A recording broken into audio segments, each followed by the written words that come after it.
Welcome back to the IMNerd podcast. I'm your host, Frazier. I'm here with my co-host, Kenny. Mm-hmm. And it is officially, the end of 2024. We're heading into 2025. If you're hearing this, it actually might be 2025 by now. And we're going to be talking about things that we're looking forward to in a new year, Yeah. 2025 has a lot of promise to it. There's a lot of things coming out that I'm excited for. I bet there's a lot of things coming out that you all are excited for.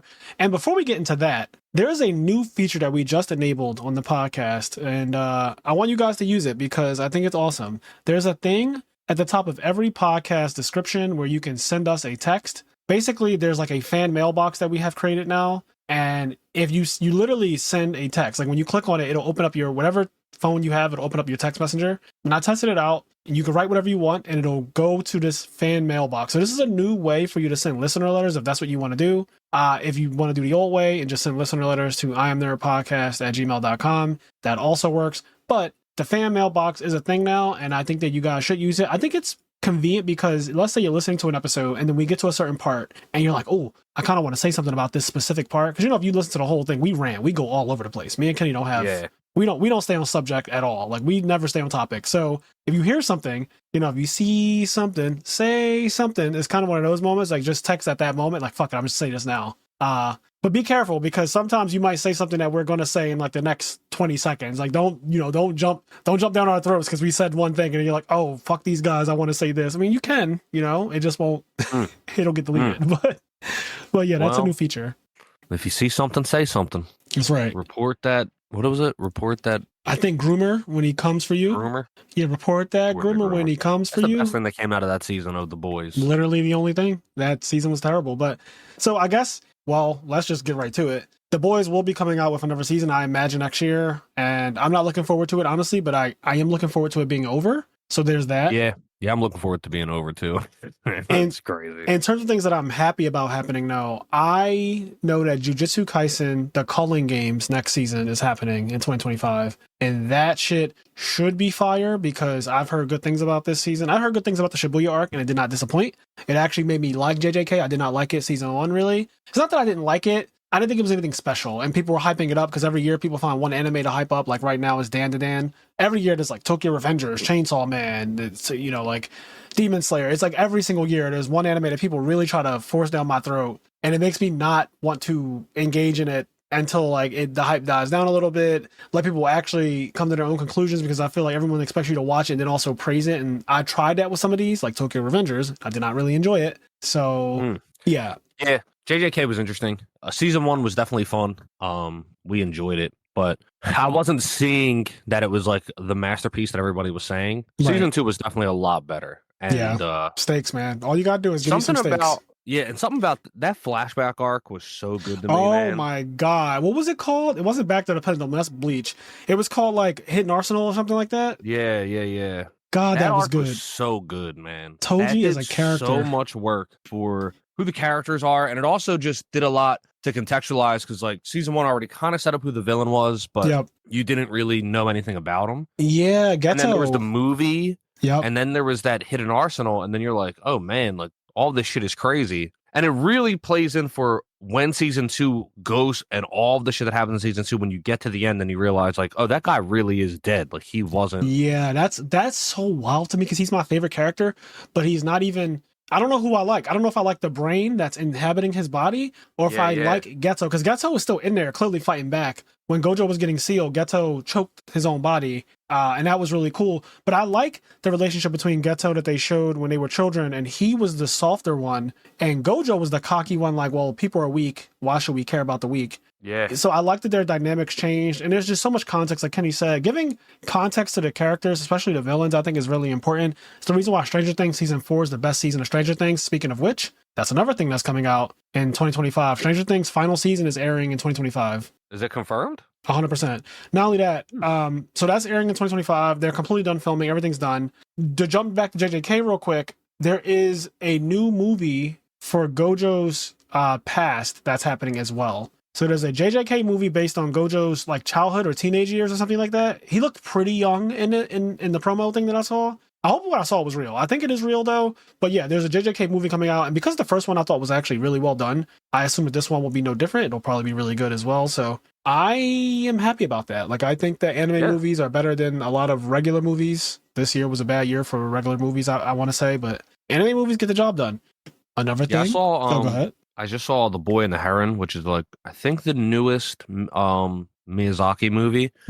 That's pretty fun. It was an enjoyable little fun film. Did it make you cry? No, it didn't make me cry. But he makes really fun movies. Like what's he known for?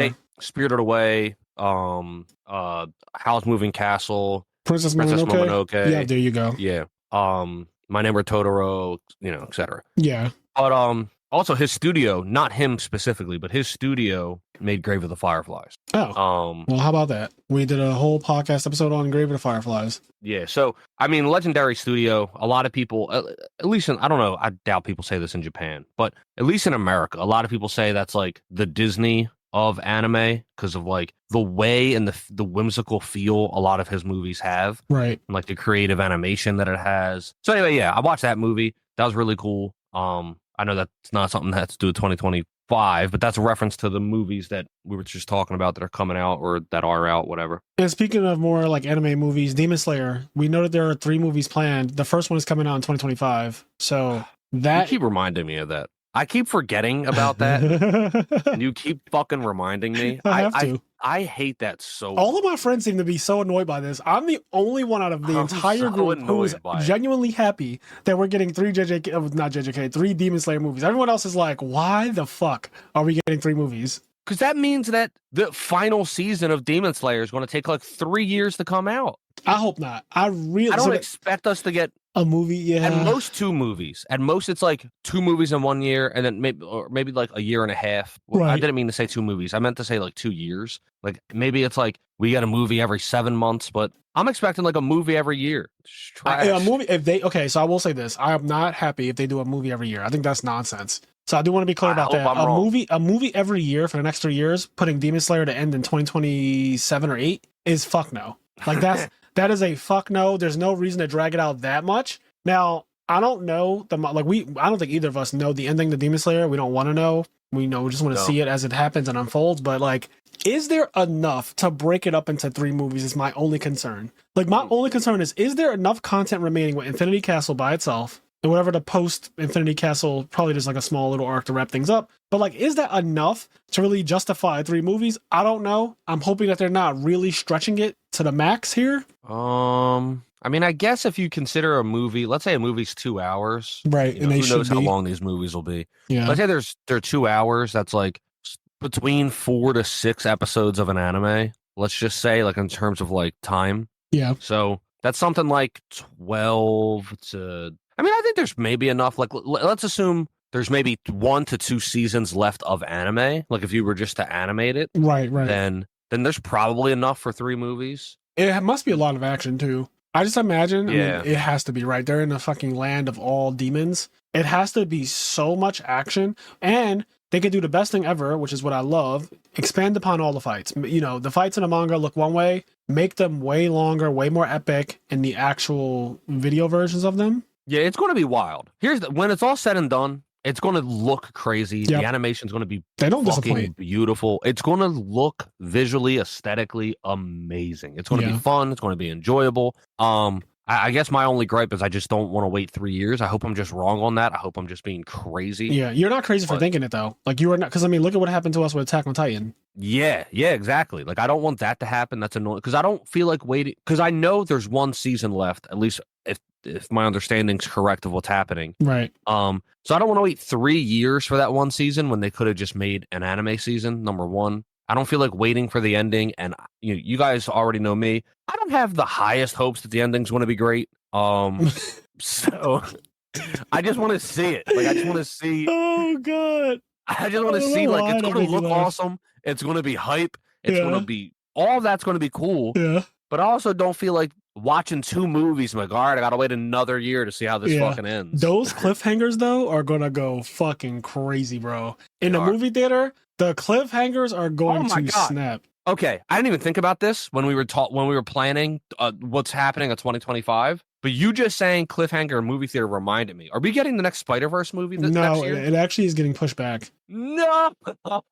Yeah, you know what's funny? As I was saying cliffhanger, I also thought of Spider-Man, but because I already knew that it was getting pushed back, I didn't bring it up, and then your fucking ass still brought it up. But yeah, we're not getting the finale to Spider-Verse. Honestly, that second Spider-Man movie was the best Spider-Man movie I've ever seen. Like that So one, good. and well, in tandem with The first one. Well, I was gonna say the live action one with the three, like Andrew Garfield, Tobey Maguire, like those. In terms of like animated superhero movies, is definitely the best of all time for me. But like the Spider-Verse movies are just tier zero. The second one, I know some people like the first one more. I'll let people have their opinions and stuff like that, right? It's subjective, but I genuinely think the second one is just so much better. That ending with him with the braids and like his uncle, oh my god, bro, and like realizing that he was in the wrong world. Dude, I was in the movie theaters. It was me and Connie, man. We're just sitting there, and I was just like, this feels like the end of the movie. Like, I was like, the movie's like this. It feels like the movie's end. Like, I'm looking at my clock. It's like it's over 2 hours at this point. Passed, yeah, like time has passed. Like, but I was like, it can't be the end of the movie because like there's still so much to be done. So much to resolve. And then I got hit with to be continued, and I looked at her and I was like, when he came out the shadows and he had the braids back, I said, oh my god, that is not the right. He's not in the right world. This is actually saying that explains why his uncle was like, oh, you like changed your hair. Mm-hmm. Everything about it was so fucking clean. That was honestly one of the best cliffhangers I've ever seen ever. Well done, bravo. That was so good. So it got pushed back to 2026, I guess. Yeah, it's definitely not coming out in 2025. That is a fact. It is 100%. We will not be getting a Spider-Verse movie in 2025. Unfortunately, I am a little annoyed about that because when did the last one come out? Was it actually 2024 or was it 2023? I think it was 2024 because I think it was 2024. I mean, I don't 100% know for sure, but I'm pretty sure it was this year. It's like Into the Spider-Verse, then it's Across the Spider-Verse, right? And then it's Beyond the Spider-Verse, I think is the last one. I think you are correct. This year, now that we're at the very tippy-toe end of it, right? We're in the last couple days. Right now, as we're recording this, by the way, it is December 29th. So it is literally, there's only 2 days left in this year. And because of that, you're at that awkward point where you start to think that things that happened in the beginning of the year are kind of part of last year, like 2023. Yeah. Because they happened so early in the year. Like I had to remind myself that YCS Vegas, where I had the whole situation with like the Sinister Serpent thing and everything, because I was doing a video just like recapping 2024, and I was like, oh yeah, that was this year, like that, but that was the first tournament of the year. That was literally. It is crazy because that feels like it was so fucking long ago. It was though. It almost was a year ago, and that's why it kind of feels like it was something that happened last year. But I was like, yeah, that actually was. Shout out to that, by the way. Shout out to setting Sinister Serpent in the back row. Oh, amazing. That was some of the best drama of the whole year. But so I'm looking forward to not having something like that happen again, because there is a YCS Vegas in 2025, and it is in March, and it will be a 3v3, at least the main event. So that means that the side event probably will be a 3v3 as well. I'm hoping that they just do 3-on-3 Edison, but realistically, they're going to do the same thing they did last year. Or see, here we go. They're going to do the same thing they did this year, and they're going to do Edison plus hat format plus Tengu and cut Goats out. That's what I think. I think that Goats is getting cut. I don't like, call me crazy. I think Goats is getting cut. Maybe Tengu's getting cut. I would be surprised though, because the mat is now Reborn Tengu, and I feel like that would be so strange to not do Tengu stuff when you made the mat Reborn Tengu. Yeah. So I don't know where it's going, but I am looking forward to Vegas. Like, and I could be completely wrong, but I do feel like Goats definitely gets the least buzz out of all of them. Even though it's the oldest one, it's the one that everybody knows when they think about retro formats. But I do feel like it has the least buzz. That said, I also feel like I haven't really heard anything about Tengu in like 4 months. So it's one of those two. Hat popped off this year for sure. Like in the second half of the year, Hat became very, it had the flash in the pan moment. I think it kind of died down again though. But there was a point where it was really big, and I think that it peaked higher than Tengu peaked. So we'll see. But that is something I'm looking forward to next year, because it didn't go so well for me this year. I want a chance at redemption, a chance to play with like a true hero, Luke Feeney or Gary or whatever. So we'll figure that out. But I am looking forward to like YCS Orlando, which is coming up in a month. That is actually happening February 1st and 2nd. So literally a month from now, like I'll be in Orlando, which is nice because at that time on the East Coast where I'm at in Philadelphia, it'll be freezing cold. But in Orlando, it'll be fucking 80 degrees. Also, we actually got snow this December. We did. It was a white Christmas for the first time in 10 years. Yeah, we got snow in December. Like, that was crazy. Yeah, there was actually snow on the ground on Christmas Day. Like, when you woke up on Christmas, it wasn't a lot. It wasn't what we had when we were growing up, Kenny. I do think the snow happened like a couple days before. Right, Like it right. happened before Christmas, and so there's still lingering snow. It was like a little brown and black and gray Right. and It maybe a wasn't little yellow. quite a Like, white Christmas. It was a mixed Christmas, like it wasn't it white. was a mixed Christmas. It was a mixed Christmas. It was like your little brother. It was like half black, half white. But yeah, I really enjoyed seeing snow. I think that one of the reasons why kids these days are so fucked up in the head is because they don't get white Christmases anymore like we did. Like something about Gen Z and the way they are, I feel like really harkens back to the fact that when they wake up on Christmas, it's just hot. In fact, right now, it's just hot. Bro, right now, today. It's like 60, right? Today is 62 degrees. It is December 29th. We're on the East Coast of Philadelphia. It is 62 degrees. I actually went outside today. What you see me wearing right now, Kenny, I'm wearing a long sleeve t-shirt and a little beanie or like a skull cap. I literally wore this outside today and walked around for over an hour, and then I went out to eat. Yeah. And at no point did I say, "Oh man, I kind of feel a little chill. I need a hoodie," or I don't even have a hoodie on. I didn't have a jacket. I didn't have anything. So when I went to work last week, as people may or may not know, when I go to work, I'm out of my house for several days. Yeah. So when I went to work last week, and I got home last night. When I went to work, I wore two hoodies. I had this hoodie on, and then a green Eagles hoodie on top of it, and I had like a black over jacket. So I had two hoodies and a jacket on, and then I had a pair of sweatpants on, and then a pair of pajama pants under the sweatpants because it was fucking freezing when I left, like freezing. And I knew where I was going to be was still going to be cold. I was going to be sitting, and I was going to be cold for hours, and I didn't want to, be freezing my ass off. So I dressed layered up. I had two hoodies on. I had a jacket, which I didn't wear the whole time. And then I had a pair of sweatpants and a pair of pajama pants, all layered the fuck up. And it was awesome. I felt good. But then, like yesterday when I was working, it was kind of warm. I was like, I had to take some of the layers off. Like it was just warm. Like it wasn't crazy cold like it was. And then today too, it's not cold. Yeah, and the next couple of days are going to be warm as well. Tomorrow is going to be high 50s, and then the next day is going to be mid 50s. So New Year's Eve will officially be like 55 degrees, which is really nice. December, right? It's December. It's going to be warm in Philadelphia. We did have a white Christmas, and in the same exact week, we had 62-degree day. So I don't know what the fuck is going on, but that's just the world we live in. In any event, I am excited. I'm excited for 2025, though. There's a lot of other things happening. So One Piece is returning. I know that One Piece is on hiatus right now. One Piece will be returning in 2025. I'm hoping that the remake starting from episode 1 of One Piece starts in 2025. I hope so. By Studio Wit, the guys that made Attack on Titan. The anime. Yeah, I hope if the One Piece remake starts this year, I don't know if there's confirmation or not on that, but I hope that starts this year because I really would love to see the conversation boom around that. Me too. And I want to see how it looks. Yeah. I mean, from the screenshots and stills and stuff that we've seen in the storyboards, it looks amazing. It does. And it looks like they're not holding back at all on like how brutal it looks because One Piece can look brutal, which is something I don't think people realize. It's kind of like a culture shock's not the right word, but it's like a shock to the system when you get into One Piece because you look at it and it looks so fucking goofy. It does. One Piece looks so fucking goofy. And when you watch it, and you don't got to get that far in, there's a couple crazy things where like it gets bloody and brutal fast. And you're like, oh my God, what the fuck? It can get wild. Yeah, no, One Piece is very dark. That's one of the reasons why I like it. It's also pretty dystopian. Like when you think about it, because everyone, if you listen to this podcast long enough, you'll know that I love dystopian things. Like I love Last of Us. Oh my God, Last of Us next season's coming out too. We'll talk about that in a second.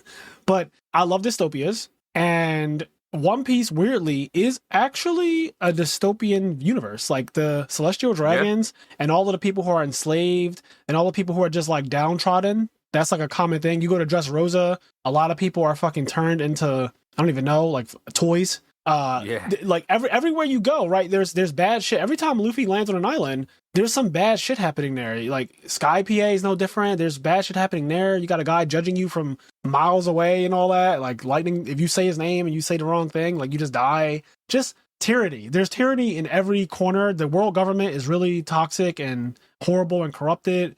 So yeah, One Piece is dystopian. Like when you really think about the overall story, it is a dystopian world, and that's probably one of the reasons why I like it so much, because it is so dark and people do get killed, not just like the one death that everybody talks about. There's other deaths that happen before the story even started that are kind of like shown in flashbacks, like there's all types of stuff. Nami's backstory is really fucking sad. a lot of the backstories are honestly really sad in One Piece. So looking forward to that coming back as well next year. And I'm hoping that when they start doing the remake, that it just lives up to the hype, because it does have big shoes to fill. One Piece is just one of the biggest IPs as well. So I have high hopes for it. I legitimately high hopes. Like people say, don't get your hopes up. My hopes are up. And I don't think I'm going to be let down. I really don't. But if I am let down, you'll hear about it. But I don't think I'm going to be let down. I don't think I'll be let down either. And yeah, if you haven't started One Piece yet, that's when you start right there. When the new anime comes out, which hopefully is this year, just start One Piece there. Just give it a start there, and you'll be good to go. I think that's you don't even have to worry about the current anime. Yep. Don't read the manga. Don't watch the Netflix live action. Just start. Just start. Right there. I like the Netflix live action. Do not let Kenny slide that one in. He tried to sneak. No sneaking. The Netflix live action is perfectly fine, but I do think that like I agree with him in the sense that it's probably not going to follow the same storyline, because the anime and / manga is different from the storyline that we got for Netflix. Like Netflix changed things up a lot. Like Garp is not supposed to be in episode 2. So, you know, so you know, it's not supposed to be a reveal in episode 2 that like Garp is his grandfather. You know, like that's not supposed to be a thing. So yeah, go ahead.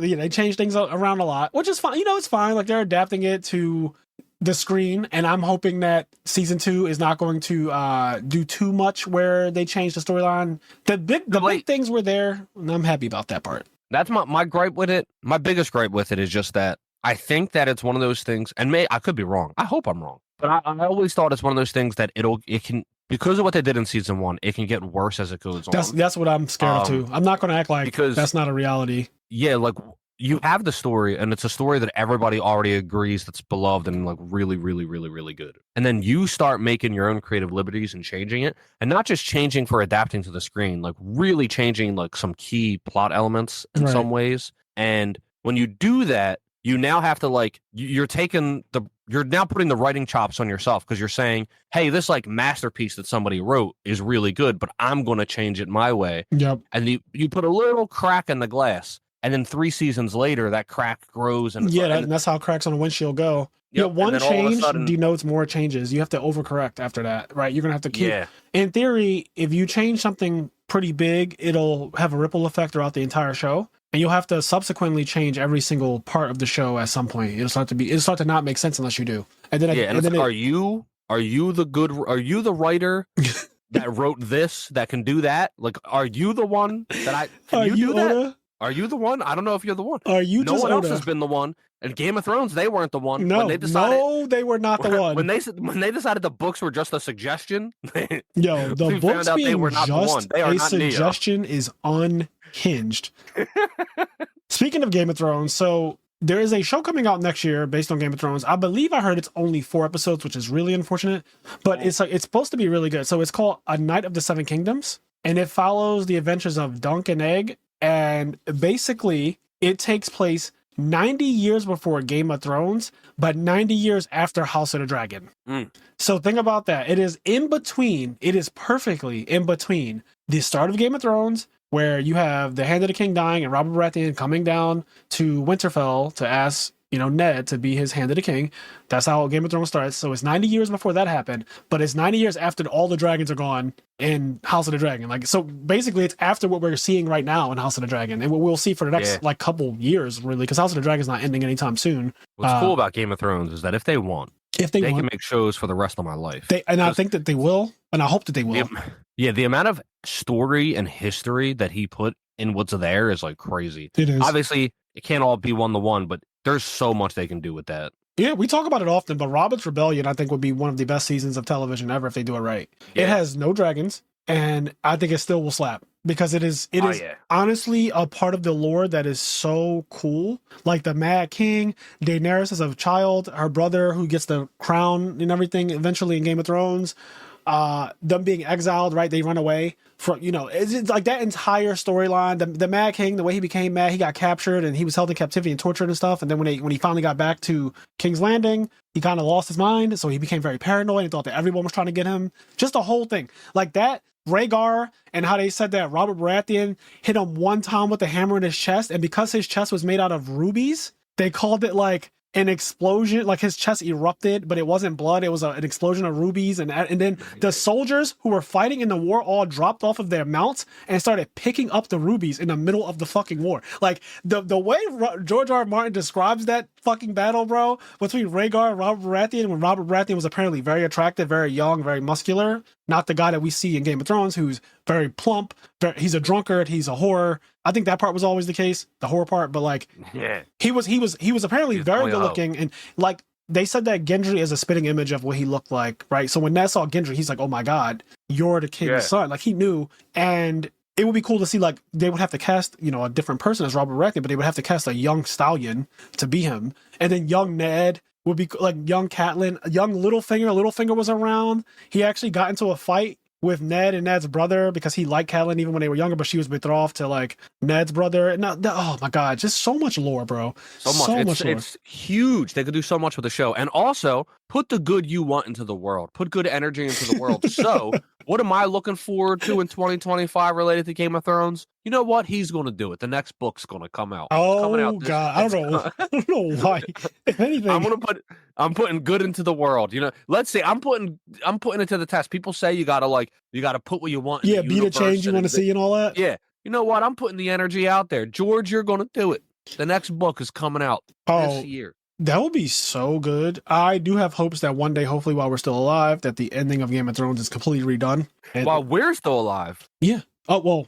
I mean, anything can happen. Right. I don't think you got to worry about us. Yeah, it's George you got to worry about. But, we'll see what happens with that. I won't get my hopes up too much about that, but I am excited for this Night of the Seven Kingdoms because House of the Dragon is a good show. It's a very good show, in fact. So I imagine that if they continue to produce shows at the level that they do for House of the Dragon and Game of Thrones, we don't have anything to worry about. I remember, Kenny, you remember this too, because we talked about it on the podcast a lot. Oh, yeah. Before House of the Dragon ever came out, there was a lot of speculation of like, oh, it's going to be awful. They fucked up the last season. I don't know if I'm going to be able to watch it. Everyone was so Debbie Downer. Yep. Everyone was negative Nancy. And then when it actually aired, episode 1, that fucking tournament with Daemon versus like, all the other people that he beat, and like the pregnancy and then the wife dying and them cutting her open, like, oh god, Viserys, the conversation that Daemon had with Viserys, like, you're weak, Viserys, everyone knows it, and they're going to feed off of you.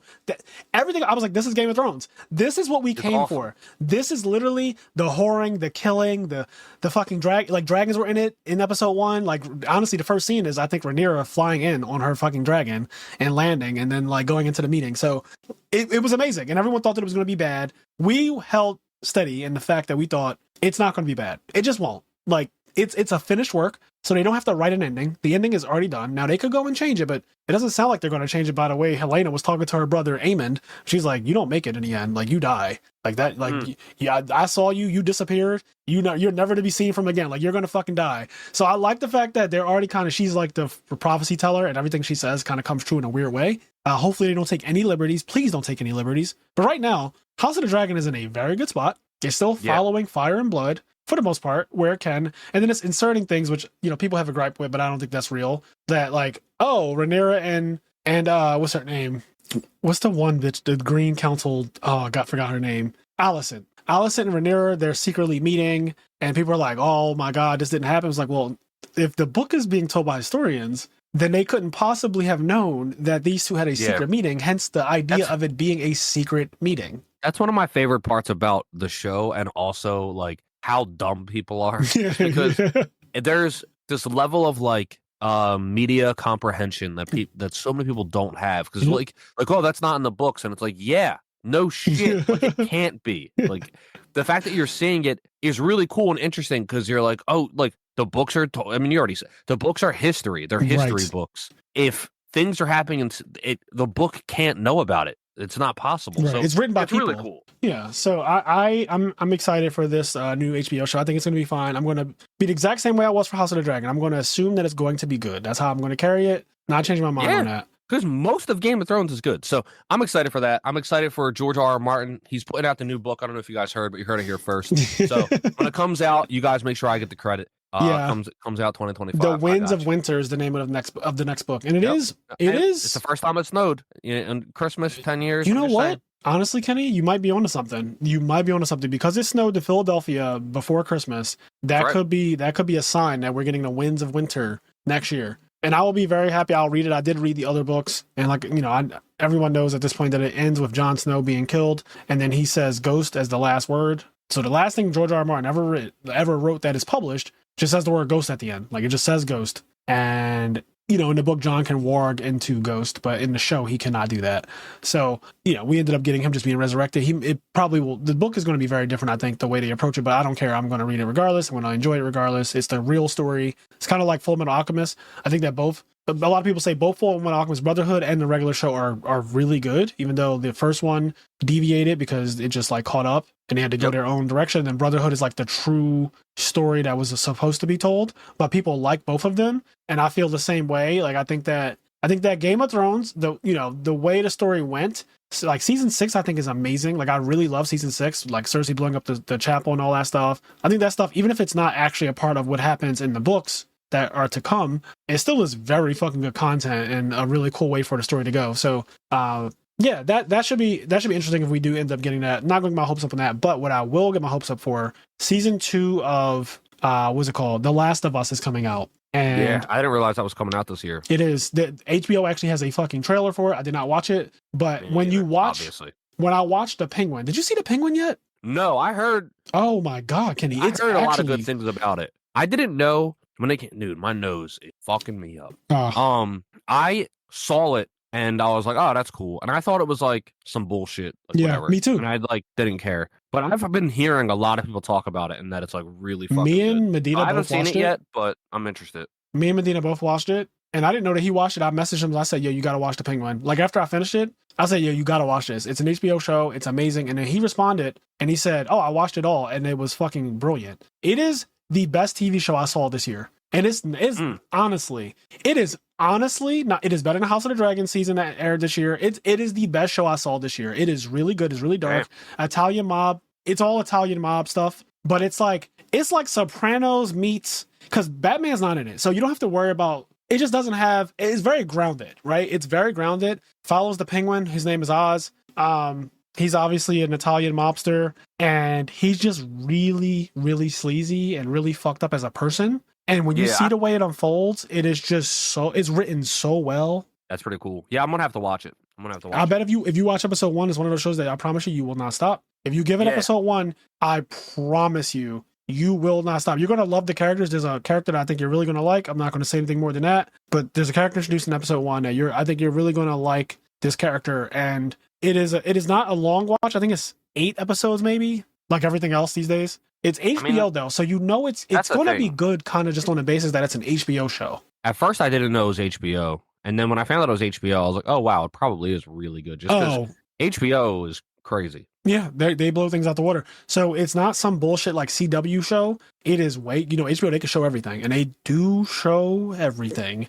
It is very dark in that way, but I think that adds to the realism because sometimes fucked up things happen, and we don't want to look at what do you mean by that? I feel attacked. Nah, there's a lot of shitty CW shows that I love going on. But no, there's nothing wrong with it. So, bro, I watched Flavor of Love and I Love New York and Rock Hall of Fame. Like, I watched all of these fucking terrible shows when I was a kid on like CW, UPN when it was called that, and whatever other channels there were, like the basic TV channels. And I love them. Like, I love them. But I acknowledge now as an adult, they probably weren't the best shows. I still like Vampire Diaries, though, but it's probably not, like, in hindsight, it's probably not that great of a show, but I love Vampire Diaries.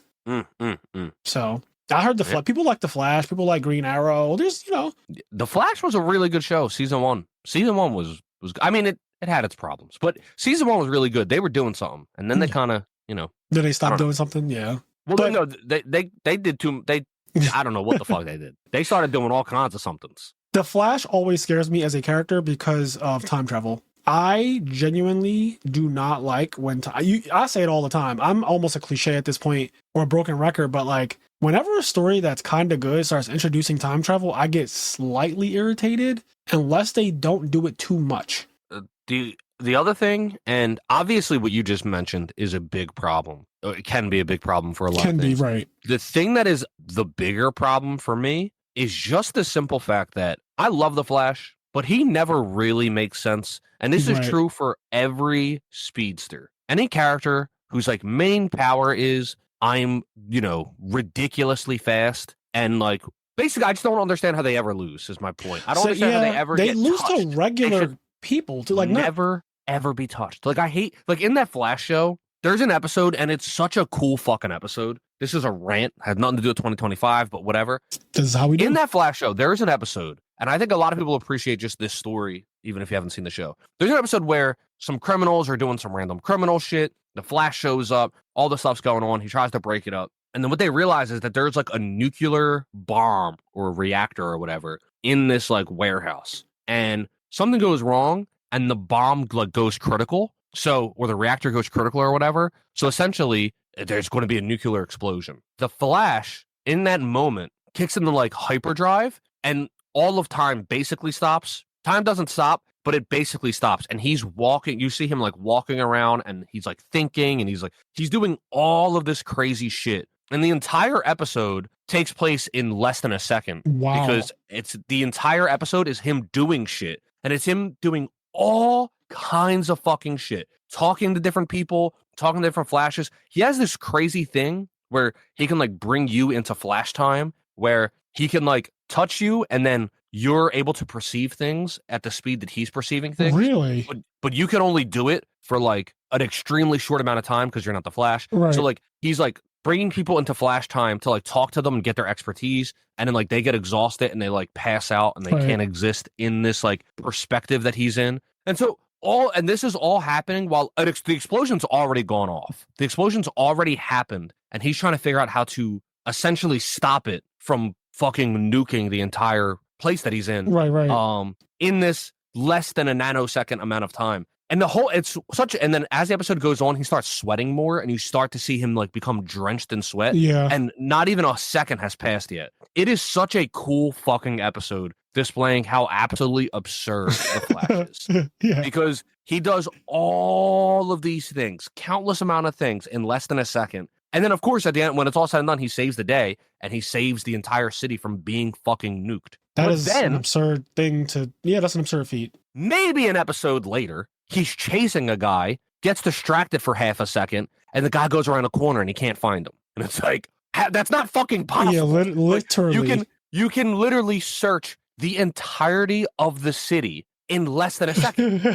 Like you can stop time, not really stop time, but you can move so fast and perceive things so fast. It's not possible for you to be distracted and it got to go around the corner and he got away. Like that can't fucking happen. That's crazy. You sound so ridiculous. It's crazy. Like I'm just imagining a guy, like the meme of SpongeBob running out the fucking room. I'm imagining a guy pointing like, look over there, and then you see the little SpongeBob running out the room, and then the Flash literally can't find him. It's like, how? That doesn't make sense. Or like, they'll be running and then like somebody will put like a bunch of little marbles on the ground and he'll slip on the marble. Really? Like, he falls? It's like fucking how? Like, how didn't you, like, as you're running, you should be perceiving everything in such a fast amount of time that it's just not possible for you to slip on these goddamn marbles. Yeah, and his villains, I don't actually know much about them outside of DC deck building, but like Captain Boomerang is one of his villains, I believe. Yeah. What's the other one? Heat Stroke or something like that? Heat Wave, Captain Cold. Oh, one of them's called Captain Cold as well. Yeah. So Captain Boomerang, Captain Cold, Heat Wave. Yeah, he has a couple villains. I don't know if they have superpowers though, or how. Some of them do, some of them don't. How could Flash ever have real supervillains? Or I should say, how could he ever have real villains without them being written awful? It's kind of the way I feel about Boruto with the aliens, the alien ninjas. Yeah, Flash's only villains that make sense, and that are cool. There's some are like Reverse Flash and Zoom and shit like that. Yes, the ones who are also so anyone who has the Speed Force makes sense as a villain. Like that is not lost on me. If we're talking about, because I know Reverse Flash is a horrible person and he just wants to fuck on his life every chance he gets, and like that's kind of some people really like that about him because he's always on go. Is like Tom and Jerry. He fucking hates the Flash so much that he makes his life a living hell. Like he just does things to fuck with him. And I do at one point want to get into the Flash because I like hearing about Reverse Flash specifically. Like I don't even care about the Flash as much, but Reverse Flash is such an interesting concept to me. Like how much he hates this person and how he's done things. He's gone in the past and changed things to like fuck his life up. Those make sense as villains. But when you start talking about regular ass people, I'm just like, that doesn't make sense. He should not have any villain that Batman could ever fight. There should be not a single villain of Superman's or the Flash's. Batman shouldn't be able to do shit. I don't give a fuck Yeah. how much prep time. And like Batman said this one out, he has the Speed Force. If he touches you, he can make you fucking disintegrate. Please stay in your mansion until the big guys come and tell you it's okay to come outside. That's how it should go. Yeah, that's crazy. So that's the problem with all speedsters. Like even in in everything, in fucking what's it called, Invincible, which is awesome. Oh, but that's coming back next year as well. That's coming back soon. That's coming back in like February, I think. I think you're right, and I'm super pumped because I like Invincible a lot Me so far. too. Like whereas for me, the boys like went up and then went down. Invincible so far has just kept going up.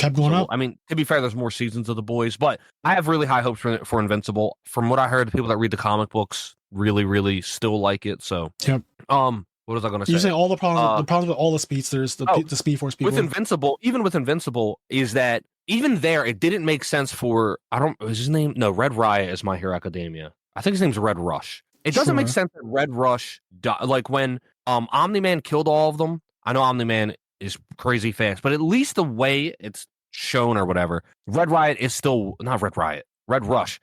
way faster than Omni-Man, allegedly, and has like that super perception. Wasn't he hitting him? Like, wasn't he doing the fucking like hitting him in every direction? He was doing like the super duper speed punches, and he was just hitting Omni-Man, and he kind of just like Omni-Man eventually caught him, and then he just like broke his hands on his fucking chest. Yeah. But he could have just ran away. Yep. He could have just fucking ran away and been like, "Hey, Cecil, this guy's crazy." Yeah, he could have hit him a couple of times, realized that my hits are not doing anything.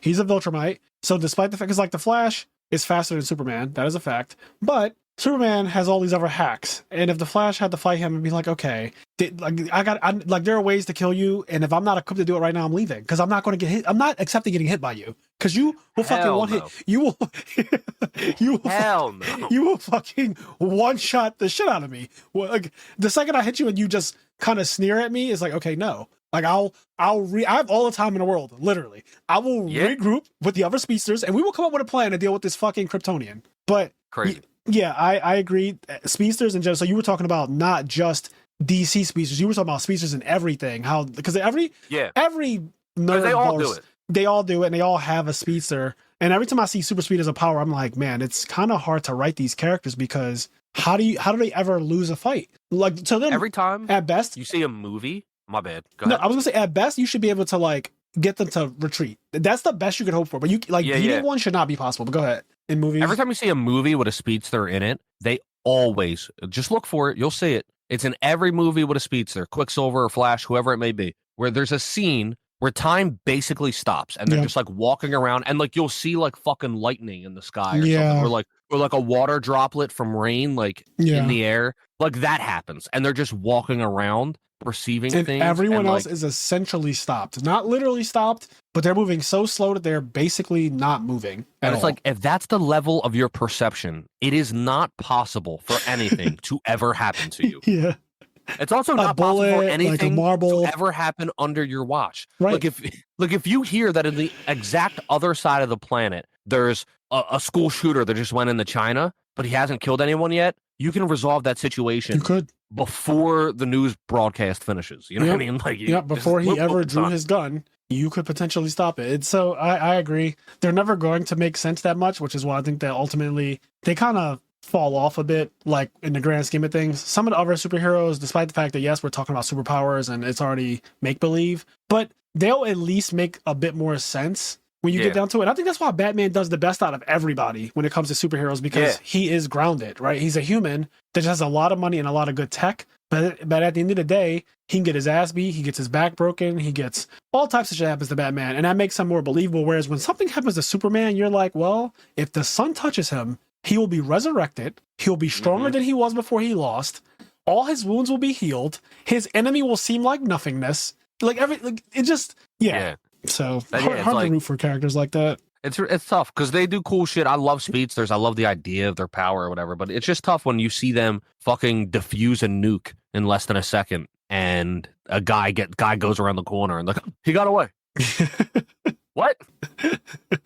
So yeah, that's that. But yeah, Last of Us season 2 is coming out, and season 1. I know I say this a lot, but it was literally one of the best shows ever. Like season 1 of Last of Us, and I watched it so many times. I actually recently watched it 2 months ago because I don't know if I was talking to someone new or what, but somebody hadn't seen it, and we started it. Oh, it was my other friend Kenny. He was going to move to California And he was like, you know, this is my last week here, so I just want to spend some time with you and just like hang out. And I ended up putting on The Last of Us while we were eating. And we went from eating at like 7 p.m., watching episode 1. Then, you know, it auto plays. So episode 2 started coming on. I was like, do you want to watch this on your own, like when you get out to Cali, or do you want to like continue? He's like, no, I want to continue right now. And we ended up staying up until 4 a.m. or 5 a.m. and watching every single episode of The Last of Us season 1 again. And when we got to the episode with the cannibals and the fucking religious dude that wanted to, you know, he wanted to do things to the little girl, Kenny was just blown away because when I was saying to him, like, Joel never saves her. Like you think, because he's on his way. He got injected with the penicillin in an episode. He's on his way, and so you think like, oh, of course, when this pedophile dude is on top of Abby, and like trying to do his thing, and like he's like, oh, I like this part. I like when they fight and all that. And you're thinking, oh, Joel's going to come in and hit him, and he's going to die. But that never happens. And in fact, she ends up stabbing him and brutally murdering him in like one of the craziest shot ways, where the camera's getting like blood on it and stuff as she's like coming down on him over and over and over again. And then she stumbles out of the burning barn. And as she's stumbling out crying and it's snowing, somebody comes up from behind her and she's like, no. And then Joel's like, it's okay, baby girl. It's me, baby girl. He like, she calms down. Oh my God. Like I saw the tears.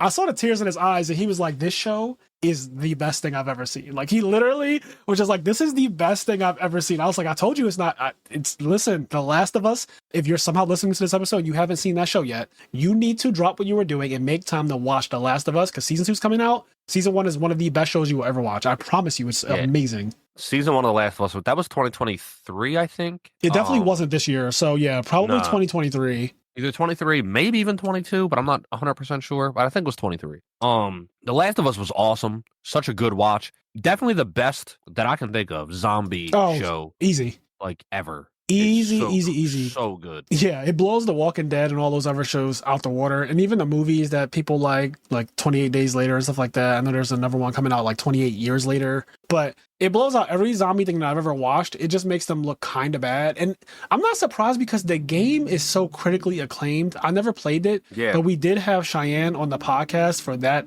for The Last of Us. And he loved it so much. And everyone I've ever talked to about, like Tyree Tinsley also loves it. Everyone I've ever talked to about The Last of Us, they seem to absolutely go crazy about it. It has a 96% on Rotten Tomatoes right now. It came out January 15th, 2023. So in a couple days, it'll have been 2 years since it aired. And yeah, we're getting season 2 at some point. Yeah, that's awesome. I can't wait for season 2. I'm so happy it's coming out this year. Same. So some really good shit coming out this year in terms of shows, movies, etc. Yeah, there's plenty. JJK, Last of Us, Night of the Seven Kingdoms, which is a Game of Thrones spinoff. Video games coming out. Monster Hunter Wilds. Monster Hunter Wilds is coming out really soon. In less than 2 months, honestly, not ready for it. This time, 60 days from right now, it's the 29th, right? Yeah. 60 days from right now, we will be playing Monster Hunter Wilds. Man, I don't know how I feel about that. It's just like, I just don't know if... I'm going to obviously be no-lifing it, but it's like, I'm so worried. Like, I feel like I don't have time. Yeah, it is kind of sad because we ramped up everything that we do content-wise. YouTube, the podcast, everything has been like kicked in overdrive. Started doing shorts this year, like all types of stuff, right? And obviously we have our own lives outside of just the content. We have our jobs, we have our lives. And so it is interesting because when we played Rise, when Rise came out, what was that, 2021? So we didn't even start the podcast yet, I don't think. No, when Rise came out, we didn't start the podcast. Yeah, so the last Monster Hunter game that came out, the podcast wasn't even a thing yet. I think we started the podcast like a couple months after Rise came out. Correct, because Rise came out at the beginning of 2021. And because I remember we played Bravely 2nd, or Bravely Default 2, whatever it's called. We played that game in February of 2021. Yep. And we loved it. And I think you were streaming it and we were playing it. We were playing that game B&D and all that. Oh my God, I love that. Such a good game, right? We loved that Bravely Default game. But then right after that, Monster Hunter came out. And we were prepared for it. We were like, as soon as we're done with this, it's time to go to Monster Hunter. And when we went to Monster Hunter, we stayed there for a very long time. The podcast ended up getting started. Then like Sunbreak came out. And at that time, when Sunbreak came out, we were podcasting. Yeah. But yeah, so this is interesting because this is the launch of a brand new Monster Hunter game. There's a lot of new mechanics. All the weapons are very different in the terms of like, you know, they gave them new play styles. They gave them new balancing and stuff like that. So it's going to be interesting to see and learn. And the maps are bigger. They're twice as big as Monster Hunter World, or even twice as big or bigger than Monster Hunter World maps were, which I can't perceive because Monster Hunter World maps were outrageously big. So I can't even perceive that yet. But the maps are incredibly huge. There's climate changes that happen. Like, there's so much, and I'm excited for it. I have not been watching like a bunch of they're doing their usual marketing stuff where they're like revealing a bunch of stuff, and I haven't seen any of that stuff. Me neither. I saw the initial trailer when they first like really announced like this game's officially coming out in February, because I watched that. That's how I knew it was coming out in February. That initial trailer, I saw that. Obviously, I saw some of the monsters that they're bringing out, but then they consistently do like, oh, this is happening, and I just been like, you know what, no, because there's like a weapon showcase for everything, and there's like all this other stuff, and I'm just like, I don't care. Like, I'll just wait. It's only 60 days away now, and I'm so excited. It's my favorite game of all time. Monster Hunter is easily, like, I can't even say it's not my favorite game of all time, because I've played it. I put more hours into Monster Hunter than I've ever put into a Final Fantasy game, than I've ever put into, like, basically anything besides Yu-Gi-Oh! Monster Hunter goes Yu-Gi-Oh! Is the game I played the most, and then by hours input is Yu-Gi-Oh! First, and then Monster Hunter second for me, because I've played every Monster Hunter except the one that came on the Wii U, I think. So yeah, Monster Hunter Tri. That's the only one I didn't play. But every other Monster Hunter I played and I have thoroughly enjoyed. So I imagine I'm going to enjoy this one. I can't wait for it. I'm so excited for it, but also just like so worried about it. It's going to be so good, man. There's Monster Hunter Wilds. The fact that it comes out in less than 60 days or 60 days, whatever the fuck it may be, is, man, that game is going to be crazy. Actually, it's definitely less than 60 days, because February is not even a full month. Exactly. So coming out sooner than we think. But yeah, that's going to be crazy. We're going to talk about that a lot on the podcast. I will be live streaming some of it. I think this is going to be a Monster Hunter game that I have to take a little slower than I've taken the other ones, though, because the other ones, not only do I had a lot more time, but like I plan to still travel and stuff throughout the year. And yeah, I plan to still travel and stuff. So like that is going to just take away some of my time too, to just like travel and all that stuff. Yeah, the thing that sucks, and I'm having this effect right now, and it sucks. So I've been playing Marvel Rivals a lot. Right. For anybody that doesn't know, it's basically just Overwatch with Marvel. And you play Spider-Man, Venom, Iron Man, Black Widow, Captain America, the Hulk, etc. It's really fucking fun. I've been playing with like a bunch of my friends and stuff. It's a good time. But like when I go to work and I'm gone for multiple days, it just sucks because like everybody's playing it and I'm just like, I can't play. Right. Because like my computer's so anyway, Monster Hunter Wilds is going to be annoying because I'm going to have it on my computer. And so when I go away for work, there's going to be multiple days in a row where I can't turn the game on. And that's going to really frustrate me a lot. I will say, in 2025, I need to find a way to get Kenny a job, like a remote data entry job. Like, because you could do that. You know how to use a computer. You're tech savvy. I feel like you could do one of those jobs that like you could stay home, period. Which gives you the exact same amount of free time that I have, where like if I don't have work to do, now granted, I don't want to exaggerate how much free time I have, because I don't have a lot of free time in reality. Like I do work, like I have to, like obviously I'm an accountant and I'm like a higher level accountant too. So like I do work, but when I am done my work, I have free time. And if I'm home, which I usually am, it's great because I could just, all right, I'm just going to play Monster Hunter, or I'm going to do something else, right? Like I'm going to watch Squid Game, or I'm going to do, and I think that is a luxury that I want everyone to have, outside of people who literally can't, like police officers and medical people and stuff like that. Like if you like literally can't because your job requires you to be in the field. But I feel like there are jobs that like, I think there's jobs that you could do that would be remote and you could 100% do them because like, oh, do you know how to like put information into a system? Like yes, I can do this. I'm not a boomer, I can do this, and that would be great. It would just increase your quality of life, and I would love that. So it would be awesome. If anybody wants to hook me up, anybody listening, let me know. I'd love it. So I go an hour away for work, and then I'm there for like 10 hours, and then the way it works out, it's just a lot easier in terms of like time efficiency and money efficiency to not come home. Right. And then so that happens for a couple days. Would a Steam Deck solve anything? Because like, Steam Deck would. Because the reason why Rise was so great for us is because even when you weren't home, you still had your Switch with you, I assume. So you could I brought my Switch everywhere. Right. So you could play Rise, even if you're not necessarily playing online, but like you could play Rise, and there's plenty to do by yourself anyway. Like in fact, I personally like in every Monster Hunter game the downtime of not being online for a bit, just doing stuff. Yeah, same. Like tending to your shit. Like, you build your sets up, you check out the weapon store, you just like spend hours by yourself doing things that you just want to do, and then you go online, and then you're like, okay, I'm gonna bring my A game to online because it's not just about me anymore. Like I'm here to help with the mission. I want to be an asset, not a liability. But in your downtime, you're kind of like fighting monsters and learning their patterns a little bit better, so that way when you go online, you don't suck. That's how I always treated it. And then I just take time, like I take hours to just like get myself familiarized with everything. Like I set up my loadouts. I'm not going to set my loadouts out. I'm not going to do that while we're playing together. Like I'm not going to be like, hold on, give me a second. I got to spend like 25 minutes to customize my loadout for my gun. No, when I come online, my gun is set up so that shit is already like, I'm shooting. Like if Frazier's in the mission, I'm shooting.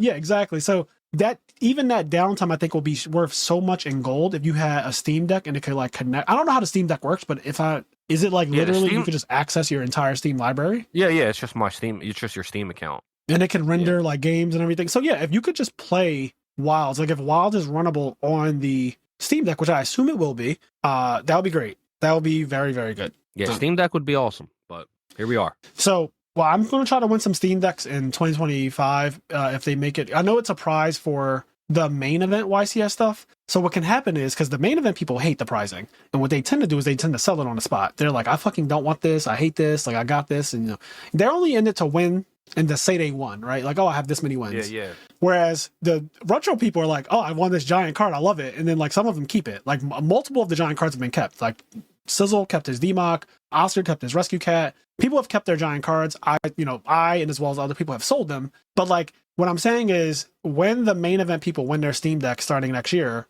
I will be there at these events. And if they're like, yo, I'm willing to sell this because I'm not buying it for retail, obviously. Like I'm paying, like give me a good deal on it and I'll take it off your hands. Otherwise you can keep your Steam Deck that you don't want.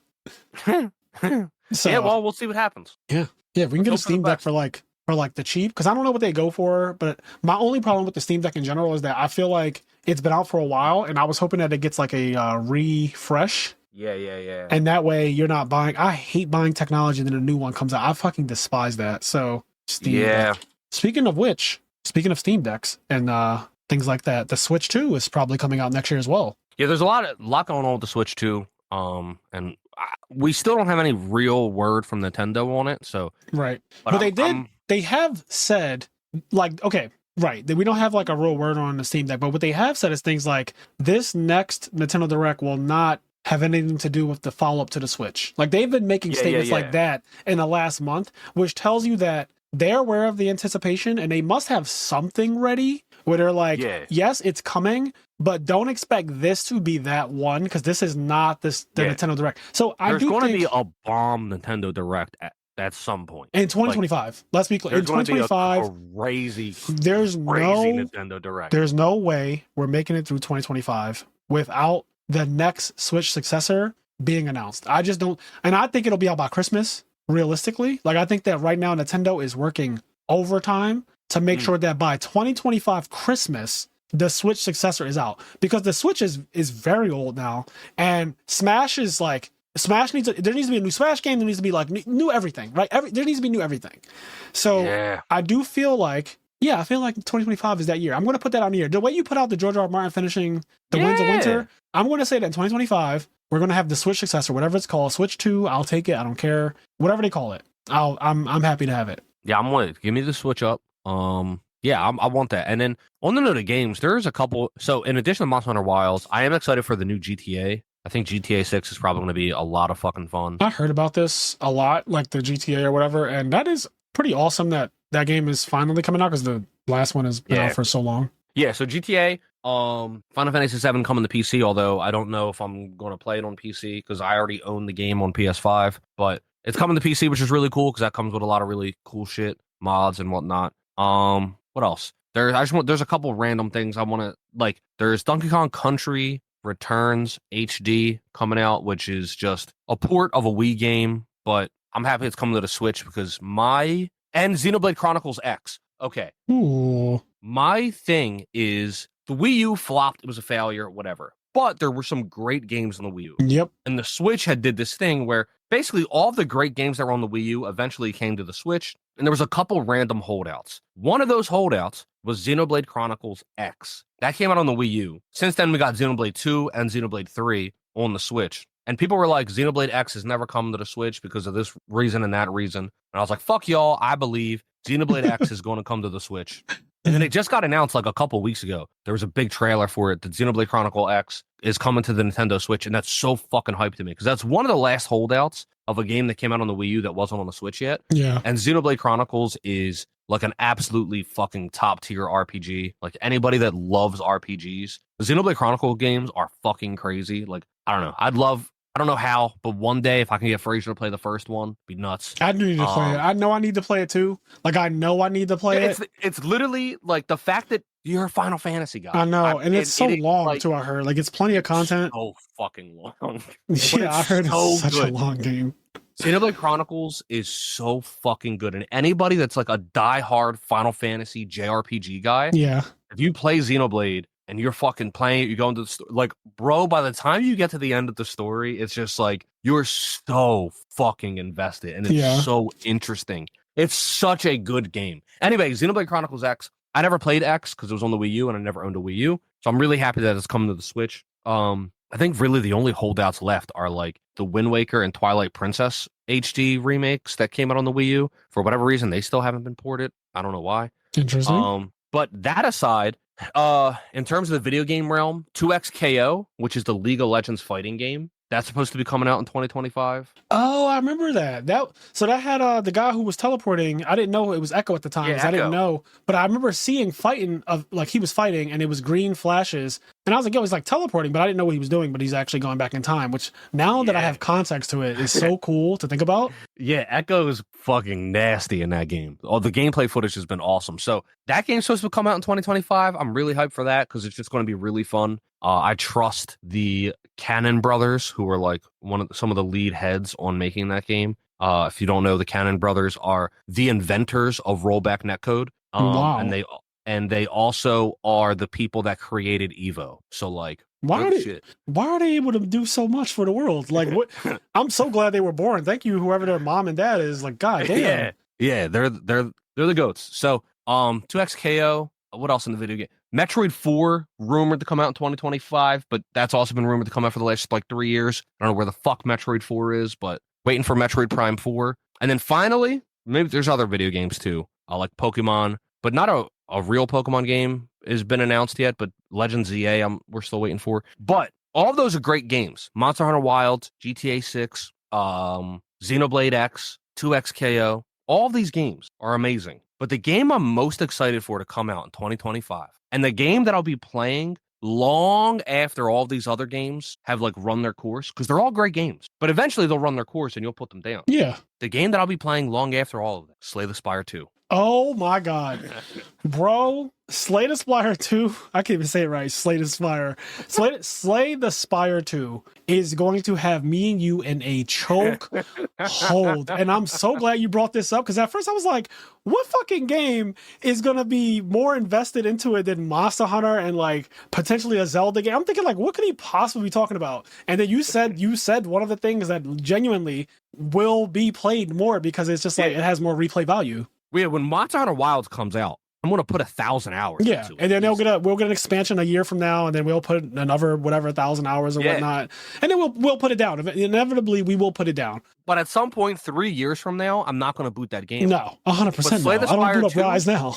Yeah, Slay the Spire 2, I will boot 2 years from because it's that fucking game. It is that. I forgot, bro, that was coming out next year. I can't handle 2025, bro. I actually can't handle 2025 at all. 2025 is going to be. And I know other people are going to do it, and they'll probably do it better than me, because there'll be a whole fucking Discord community like dedicated to doing it. So if they do it better, then I'll just steal their work. I want to print out Slay the Spire 2 versions of cards for You the did board say game. that. You did say that, yeah. That'll be fucking fun, man. Yeah, that way we can like update the cubes and stuff. That would be, that actually is a good idea, and it's very doable. All right, I started making custom cards for DC, so it's very doable to make custom cards for Slay the Spire and all that. But I completely forgot about that Slay the Spire. It wasn't at the forefront of my brain, because that's another thing where I know that there's a lot about it out, and the big content creators, Jorbs, Frost Prime, all of those, Baylor Lord, they've all been doing content, and I haven't clicked on a single video for Slay the Spire 2 yet, just because like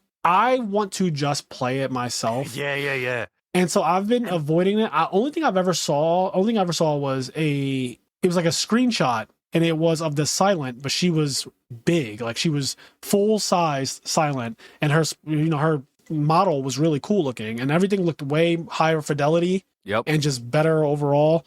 Dude, I can't wait to see the gameplay of this game, and just I don't know, it's going to be so fun, just because how good the first one is and the amount of updates. That game received so many updates. I think there's a point in time in like the first year where it got an update every week. Obviously, they're not huge updates every week, but Right. something every week was happening that they were involved in. And for like a year at one point. The Watcher wasn't an original character. She was added later. Oh, man. The Heart. Well, I don't remember if the Heart was always there, if the Heart was added later. I think the Heart was added later. The game originally didn't go up to Ascension 20. I think the highest it went was Ascension 15. Yep. So much shit. That is like, a fact, because when I was watching Jorbs and stuff, they were talking about like before Ascension 20 how easy the game was. Yeah. To people at a high level, because some people, like when Quest talks about Slay the Spire, he's like, Ascension 1 is hard, you know? Yeah. I have a couple friends that are like on Ascension 1, Ascension 0. Yeah, Cheyenne was this game is fucking hard. I'm like, yeah, it is hard. It's definitely hard. I can't wait. All the new synergies it's going to be. Slay the Spire 2 is just, I know it's a game that I'm going to play for years to come. Yep. Because Slay the Spire 3 is not going to come out a year later. You know what I mean? Hopefully not. Yeah, I would not. I actually would not like that, because I know I won't be done with Slay the Spire 2 if it did. Yeah. And so STS2, it's going to have a long life, and it's going to receive updates. It's going to be one of those games where a year, 2 years from now, we're going to be like, oh my God, there's a fucking trailer for the next character. His cards look broken. And it's so crazy, because this year, 2024, so you got me on Slay the Spire 1 in December of 2023. And I didn't know there was going to be a new game, by the way. No, you didn't. And I played it until June of 2024, and I haven't played it since June of 2024. So it's been actually, crazily enough, 6 months since I played Slay the Spire. And all of my, like I still have runs that are happening, because I bought it on my phone / iPad / MacBook and all that, because I have it on my PC on Steam, but then I also bought it on like the Apple Store, because I was like, fuck it, I want to have this everywhere. Yeah. So I ended up buying it twice, basically. It's not expensive. I think it was like $8 or something, but I ended up buying it twice.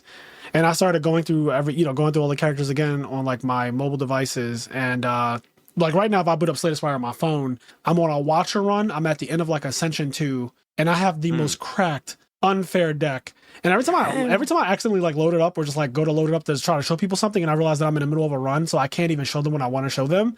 Yeah. I just look at my deck. I'm like, I could just complete this run right now, and I just never do. I turn it off. But yeah, actually, because I'm out all the time, I also have it on my phone, and I just like the other day completed an Ironclad Ascension, because on my phone I'm not as high Ascension. Yeah, an Ironclad Ascension 4 run. Also, my rule for my phone runs is that I always have to go for the heart, because I'm starting at Ascension 0. Right. And so my phone run rule is that like every run I go for the heart, because like as I climb, I might start doing that. Just like, well, I don't know if I'll even play it again, because like 2 is probably really close to coming out. Yeah. And realistically, I just have so many other things that I'd rather do, because I've played so much Slay the Spire. But if I ever do play Slay the Spire 1 again, I think I'll do the same thing, just because I need to get myself more acquainted with the heart in general anyway. Like that was kind of where I stopped at anyway, is like getting more acquainted to the heart. So that would be a good idea. So an Ascension 4 run, and it was just like a cracked fucking deck with an Ironclad that I went for the heart for. It was so damn fun.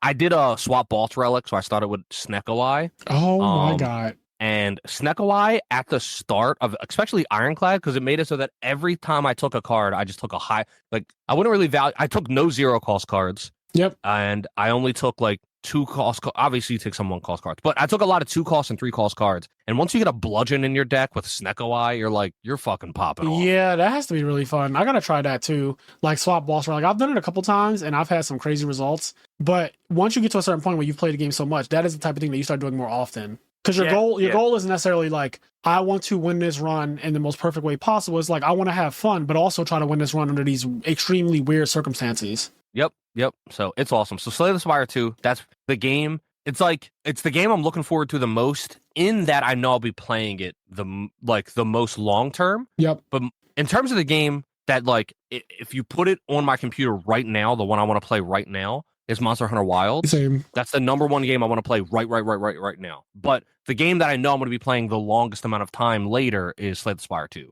I really wish Monster Hunter came out like during this time, because this is like the freest I am the whole year, basically, is around the holiday season, like these 2 weeks, like Christmas and New Year's week.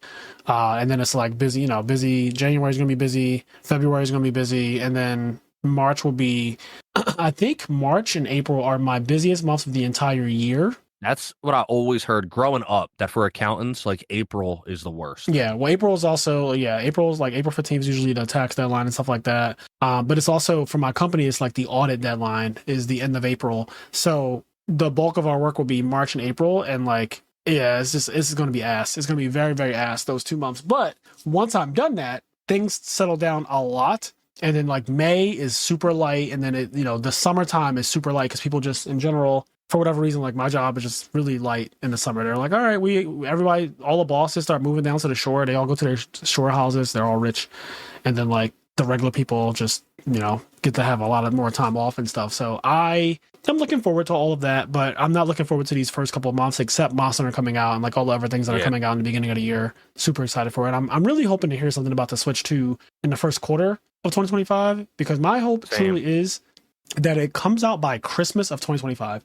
I think that's a good deadline. It's a whole year. Yes, exactly. I'm giving Nintendo the absolute most amount of time to get their shit together. So yeah, let's see what happens. There's a Nintendo Direct, I'm sure, coming up probably in January, if not February. So yeah, I'm just curious what game they're going to launch with it, because like not every console launches with the 3DS had the worst launch. There was no games when it launched. It was terrible. Really? It had like Street Fighter 4 3D. It was fucking awful. I hope that, but whereas the Switch launched with Breath of the fucking Wild. Right, that is an insane launch. Did that game come out on Wii U as well though? Yeah, it did. Was it out on Wii U already? No. Oh, no. Okay. Breath of the Wild came out for the Wii U on the day the Switch came out. Gotcha. Okay, I like that. I like that a lot. So yeah, that would be fire. I do wonder what it's going to launch with as well. I don't think it can be a big Zelda game, because Tears of the Kingdom just came out. Same. And then they're not doing a another small Zelda game and Echoes of Wisdom. We're not getting a Zelda game. There's not going to be Zelda. My hope is maybe at least it's like a new big Mario game that they launch with. That could be really cool. Yeah, I would actually like Mario was a big one. What was I thinking about? There was something else I was hoping for. I can't remember it now. They could go ham and do fucking Smash, but that's not going to happen. That's what. So I do want Smash, but it's a fighting game, and it's like, I mean, they've done it before. You said they did Street Fighter. Smash would be awesome. It also, just by the way, the longest wait between Smash games ever in history was between Brawl and Smash 4. It is now officially Smash Ultimate to whatever the next Smash game is. Really? Yes. Tweak was doing. Dude, Tweak was doing. Time is weird. Yeah, Tweak was doing Tweak Talks, and he was like breaking down the history of Smash games and how, between Smash 64 and Melee, between Melee and Brawl, and then the really big gap between Brawl and Smash 4. And Brawl to Smash 4 seemed like worlds apart when you think about it too. Yeah. Like Brawl, I was a freshman in college, and like Brawl was out. Like in 07, 08, like around that time, super young, right? I was a teenager, I was 17 years old. Brawl came out, and like I remember Christian Townsend. Remember Christian? Yeah. Like Beans or whatever. Like Christian lived in the dorm room. So when I was a sophomore, Christian was a freshman, and we lived in the same dormitory, like the same floor. We were on the same floor. We were next door to each other on top of that. Like not even just the same floor. We lived somehow, some way. We ended up literally next door to each other, and we play Smash Brawl every fucking day. He plays Snake. I taught him how to mortar slide. And then I played Meta Knight because I'm good at IQ tests. And we just played that shit every single day for months. And then like, obviously one day we stopped. Years after that, I go on to like graduate college. Smash Brawl is still the Smash game. Then like years after that, I get an apartment with Medina. Then Smash 4 comes out like in 2014. Yeah. I think it was 2014. It's crazy. It's such a long time. Smash 4 and Brawl feel like, I guess the reason why Ultimate, like, it's crazy to me that you're telling me that the amount of time between Ultimate coming out and now is a longer amount of time than when Brawl came out in the Smash 4. That sounds insane to me. But I guess so think about this. Of that. I'm going to say this real quick. Smash Ultimate came out December 7th, 2018. We are currently, as of right now, 6 years later into that. So 6 years after December 7th, 2018, we are over 6 years right now, and the next Smash game isn't even announced. Yeah. So just put it in perspective, we're not getting a Smash game either, like in the next couple months. Like that's just not happening. Yeah, it's crazy. It is wild to think, but like I think part of what pads that and why it feels like not as long is DLC. Right. Because there's DLC and like Smash right. ends up still in the news cycle, and it's like there is new content coming to the game. That ends up extending the life of it and making it not feel as old as it is. Yep. Because even though the game came out in 2018, Sora only came out last year or whatever, the year before. Whatever year he came out. So that's interesting. But that first trailer for Smash Ultimate was incredible with like the Splatoon girl looking up and you see the Smash logo in her eye. Yes. Oh, that trailer was crazy. And if did the Yeah. Switch and did something like that, and they fucking popped another Smash in there, people would fucking lose their biscuit. But I don't know what it'll be. I don't know what it could be. Off the top of my head, it could only be like a Mario, maybe a Pokemon. But I don't think Pokemon's ever been a launch title for a Nintendo that's console. what I was going to say. That was the game I was thinking about. If they launch with a Pokemon, tier 0. That would be a tier 0 launch. That would be if they launch crazy. with a Pokemon, that's exactly the game I was thinking about, by the way. Like, not even kidding. When I was looking up in the air trying to figure out what I wanted to say, because I was like, it's not going to be Monster Hunter, obviously, because Monster Hunter Wilds is just coming out. They're not going to have the Switch. There will be a Monster Hunter follow-up to Rise Sunbreak that'll happen on the Switch too, but like that won't happen. I don't imagine that will happen for years. Probably 2026 or 7, because Wilds needs to have its expansion come out. They won't run 2 Monster Hunter games at the same time, even if they're like kind of different, because like Rise is so different from World and all that. But they won't have them running concurrently. They won't like cannibalize Monster Hunter like that. So we have a long time before the next Nintendo friendly Monster Hunter game comes out. But Pokemon, because of the TCG Pocket game, and just because of all the stuff that Pokemon's been doing in the last couple of years, Pokemon's put out a lot of games in the last couple of years, unique games too. Yeah. Pokemon's had a lot of unique... There's a League of Legends Pokemon game. Pokemon Unite is literally like a League of Legends game. Yes. Pokemon. So like, I would not be too surprised, because that would just be a tier 0 launch, a Pokemon game. Everyone would buy it. They would go crazy. Oh my God. It would be... Yeah, and if the leaks are to be believed, like that Pokemon game is being made. It is currently in production. We just don't really know anything about it. People are speculating the name is like Wind and Wave or whatever. That's probably... It's never what the leakers think it is, so I don't think it's going to be called Pokemon Wind and Pokemon Wave. But yeah, people are expecting there to be a new Pokemon soon, so we'll see. Switch 2 is going to be... no matter what it is, it's going to be fucking really hype, though. Agreed. Real quick too, so I'm just looking at this about Smash. Brawl came out February 10th, 2008. Brawl came out February 10th, 2008. Smash 4 came out September 13th, 2014. We knew it came out 2014 because I remember living in this apartment for the first year. So it was a 6-year gap between Brawl and 4. And we are currently over 6 years right now for Smash Ultimate, which dropped in 2018, which was 6 years ago. And we're going into 7 years. 2025 will be the 7-year mark. Yeah. So like, that's so crazy. Yeah, this is the longest wait you've ever waited in your life, which is crazy to think, but this is the longest wait you've ever had in your life for a Smash title. Yeah. And it doesn't feel like it for the reasons that you said. Like, I agree. I think that because of the DLC made it feel like the game kept being released over and over again. Yeah, there's always a new like hype wave and stuff like that. And they also patched it like a deep patch every time a character came out. So it really did feel like the game changed a lot over time. And it did. And I think that's just how it is going to be going forward. But it is interesting to think about like Brawl coming out, and then Brawl to 4 seemed like I was a child to an adult. I mean, I guess I was. Like, actually. I literally was. Yeah, that's so crazy. Like, from child to adult. I was in high school when Brawl was out. Yeah, like, that's insane. Yeah, and then so much had changed by the time Smash 4 came out. I remember Smash 4 3DS. Right. I went to the midnight release for, it was like a bunch of people. I don't remember who all was there. We don't even get those anymore, do we? That's not a thing anymore, is it? I went to a midnight release for Tears of the Kingdom. Okay, so they still do it for some games? Okay. Yeah. I think it's got to be like a big game, but yeah. Yeah. For 3DS, I don't remember who all was there, but it was, I know Medina, I think Cairo, maybe Brandon. I don't remember. But there was like, I think 15 people that all came to my house, and then we all went to GameStop together for the 3DS launch of Smash 4. And we got our 3DS copies. Also, I remember I bought a PS Vita the month before Smash 4 came out on the 3DS. Yeah. I was like jonesing for this game. And I had like nothing to do, whatever. And so to fill my time, I went to GameStop, I bought a PS Vita, and I bought a Disgaea game, because that's a game that you can do a lot of grinding in and just like kill a bunch of time in. So I went to GameStop, got a Vita,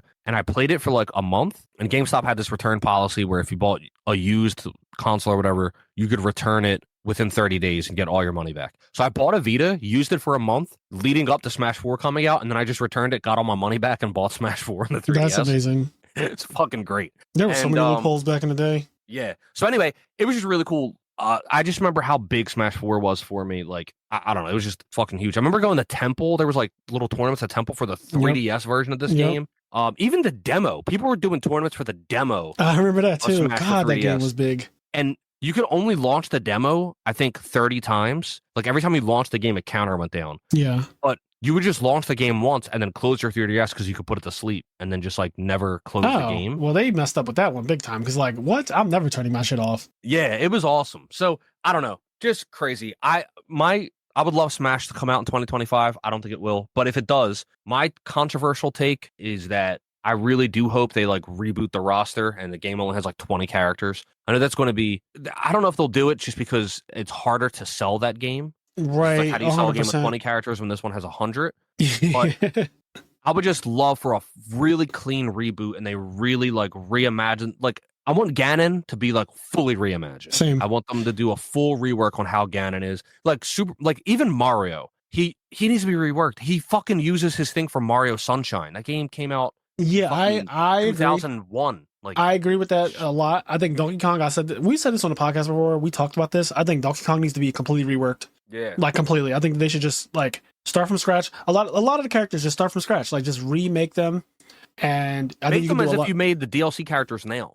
Like imagine if you made Ganon. Imagine if Ganon was a DLC character. Yep. He would be fucking crazy. He would be the was it Project M version of himself. Yeah. So where his cape anyway, can reflect and he could float and all types of wild shit. Like he would just be that because that's what he's supposed to be. He's a sorcerer for God's sakes, and he fucking can't use really any magic in Smash. It's like what are we doing? Yeah, he's like this slow brawler.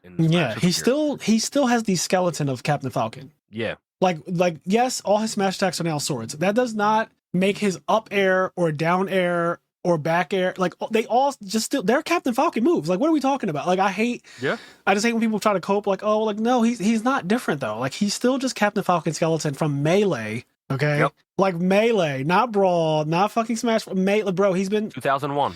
Can we please? It's been 23 years. Can we please 24 years in a couple days. Can we please rework these characters? But yeah, I'm on board. Totally on board with that.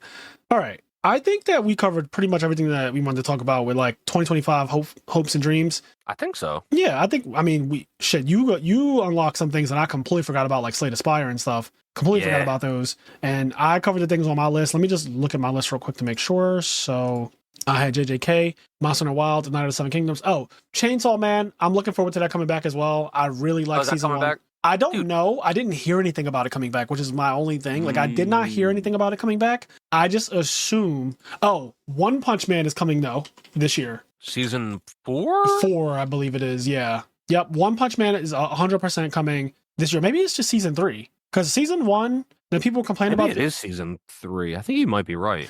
Yeah, because season 2, I feel like that's when people are like, oh, the animation. I was like, I don't think it's that bad. Like, you guys are acting like is the fucking worst thing ever, and it just literally wasn't. I don't know. But Chainsaw Man season 2, I don't know if it's happening. I'm hoping that it does. Is revving up for an upcoming movie release instead of season 2. Here are all the details.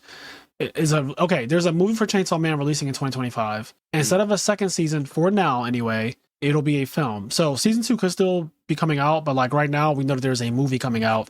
Okay. Which is a thing. So yeah, I'm excited to see more Chainsaw Man. It just sucks because that came out, it's got to be at least a year ago now. Yeah. Chainsaw Man came out definitely 2023. Yeah, and it was cool, but it's just like, it's already been a whole year. And I don't know, it sucks that anime aren't getting updated as much, I guess. Or there's more anime than there's ever been. There is. But it feels like a lot of times you're like, Attack on Titan came out and it took however many years for season 2 to come out. And then like Chainsaw Man's out and there's not even word of when season 2 might happen. So I don't know, like One Punch Man came out and it took years for season 2 to come out. Obviously this doesn't happen with everything. Like Demon Slayer came out regularly. My Hero came out regularly. But there's some anime that comes out, it drops, everyone's hyped for it. And then nothing really happens. Like, you know, there's more content for season 2, but a season 2 just takes 5 years to come. Right. Yeah. I don't know. I'm hoping that Chainsaw Man definitely picks back up. I liked season 1. I don't know how it was received overall by everyone else, but I did enjoy it personally. I think we both did. We did an episode on it, and I'd said I did not expect to like it because the first couple episodes I was like, this is just like some cliche bullshit, and I wasn't really feeling it too much. But then it morphed into something completely different, like episode 4. Yeah, it got better. It got like significantly better, and I was like, damn, I really like this. Then that Makima character and her unhingedness and the way her eyes are drawn with like that spiral in them and everything, and she's so cold, and that whole incident where like a bunch of people died on that train and there was a gun to her head, but then she like walks off the train unscathed. After you watched her get killed, I think, like you watched her get shot, and I can't wait to see her shit fleshed out. Her powers I don't know exactly. Yeah, because me and you still don't know what the fuck is going on with her, but just a really cool. So that's like the last thing to wrap up. With that being said, why don't I pull up the people on our Patreon member, party member, or higher tier? Thank you guys so much as always for getting us through 2024. And we look forward to throwing more tournaments and releasing more content and all that stuff throughout 2025 is going to be a really big year for the IMNerd podcast. And yeah, this year was amazing. Like so much has happened. Edison grew tremendously. Our server grew tremendously. Patreon, everything grew a lot. Our YouTube channel specifically grew a lot. And we are almost at 7,000 subscribers, which is crazy. I remember starting it when we really started putting out like Yu-Gi-Oh content, we were at 300 subs, and seeing it go from 300 subs to almost 7,000 in like the short amount of time that it's been is crazy, but I'm also very thankful. And yeah, it's just, we're really happy about it. So with that being said, why don't we give a shout out to, she called me Luigi Mangione because my back shots be lethal. That is fucking crazy. Leon, the milkman of the side events, Xavier Swift, This Ain't Goddess is Stanley Earl, Luigi Wick, Dom, Dragon Ruler of the side events, Gabe Marini, Henri Reynolds, First to Home, Hydro Pump, Vincenzo, Dallas Bailey, KJ, The Flow with Doc and Ziggy. I still want to know if that Vincenzo is like the Vincenzo that we know from Galaxy, but Chaos of the side events, Sarah Marie, Alex Ahern, FT Campa, Kyle Batoho, I'll Let You Suckle My Teats,